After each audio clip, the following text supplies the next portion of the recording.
Oke, selamat datang semuanya. Kali ini kita bakal ngomongin sesuatu yang ironis banget, bahkan bisa dibilang agak gelap ya, yang kejadiannya tuh setiap tahun pas tanggal 28 November.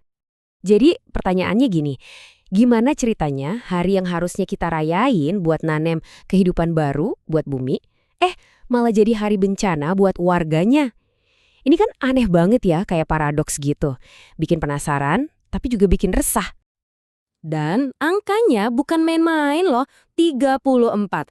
Ya, ada sekitar 34 kabupaten dan kota yang kelelep banjir pas banget di momen-momen kita lagi seremoni nanam pohon.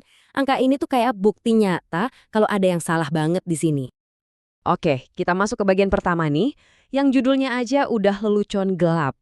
Kayaknya alam tuh punya selera humor yang gelap banget, seolah-olah dia lagi ngasih kita tontonan satir, langsung di depan mata, tentang usaha kita yang, ya gitu deh, setengah-setengah.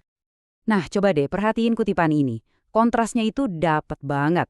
Di satu sisi, para pejabat sibuk-sibuknya nanam bibit, seremoni penuh harapan. Di sisi lain, banjir datang.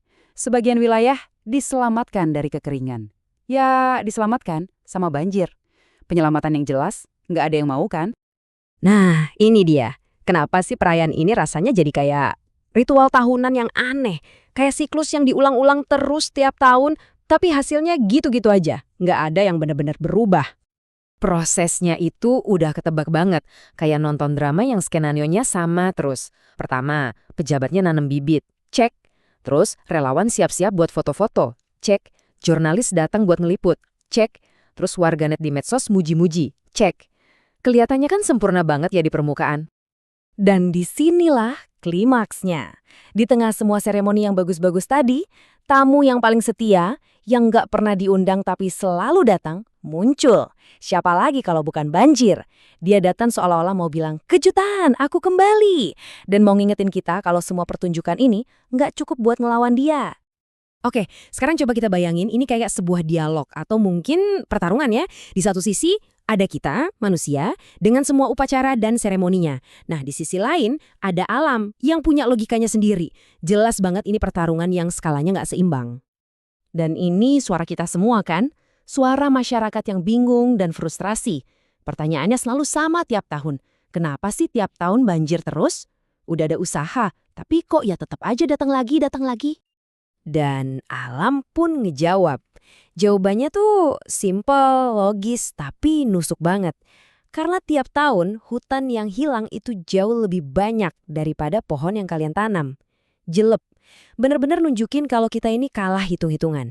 Aksi kita nggak sebanding sama kerusakannya. Terus dari pihak pejabat ada yang coba membela diri. Tapi kan kami tanam pohon, gitu. Kedengerannya kayak pembelaan yang lemah ya. Mengakui sih ada tindakan, tapi kayaknya lupa sama skala masalah yang sebenarnya. Fokusnya ke seremoninya, bukan ke dampaknya. Nah, ini dia jawaban pamungkas dari alam. Kemarin kamu kasih aku satu bibit, tapi minggu lalu kamu ambil satu bukit. Ini. Inti masalahnya, satu bibit buat formalitas nggak akan pernah bisa gantiin satu bukit yang hilang. Ini ketidakseimbangan yang fatal. Dari dialog imajiner tadi, kita jadi dapat kesimpulan yang agak suram ya. Kalau ini tuh sebenarnya bukan murni bencana alam. Ini lebih kayak rapor merah.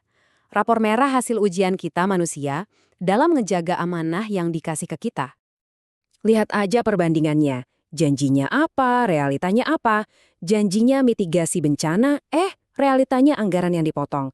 Janjinya mau nata ruang, realitanya cuma nata ruang buat konferensi pers. Janjinya peduli alam, realitanya izin penebangan malah makin gampang. Jauh banget kan?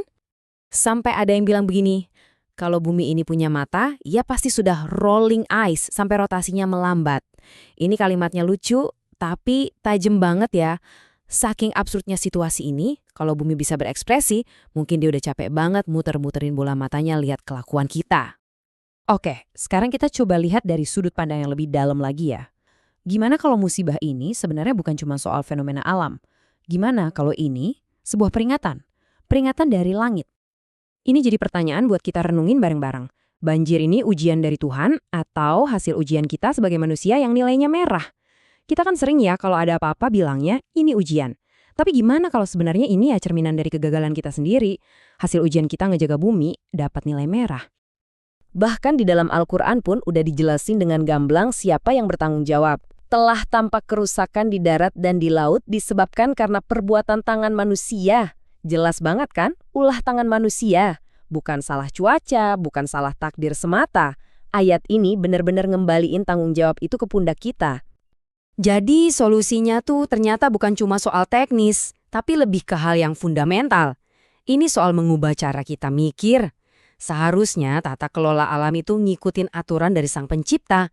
Amanah itu ya dijalankan, bukan cuma jadi slogan kosong. Pembangunan juga nggak boleh sembarangan, nantang hukum alam. Dan yang paling penting kekuasaan itu bukan tiket buat ngerusak lingkungan. Dan ini nih yang membawa kita ke kesimpulan yang mungkin agak provokatif. Ternyata banjir itu lebih jujur. Ya, banjir dengan segala amarahnya itu justru lebih jujur daripada sistem yang kita bangun sendiri. Coba kita bandingin deh. Banjir itu jujur. Dia datang tepat waktu setiap musim hujan buat ngasih tahu kalau ada sistem yang rusak. Dia itu pengingat yang, ya brutal tapi jujur. Nah, kalau manusia, seringnya pura-pura nggak tahu, telat bertindak, dan sibuk sama formalitas nanam pohon tadi. Padahal, seharusnya hari menanam pohon itu bukan cuma jadi panggung pencitraan buat foto-foto. Harusnya, ini jadi momen buat kita semua introspeksi, momen buat kita kembali ke aturan yang benar dalam mengelola bumi ini. Jadi, mungkin ucapan yang paling pas dan paling jujur adalah, selamat hari menanam pohon, bonus tahun ini banjir di 34 kabupaten kota.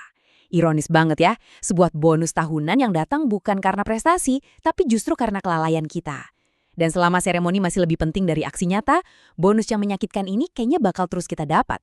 Coba deh kita renungin sama-sama.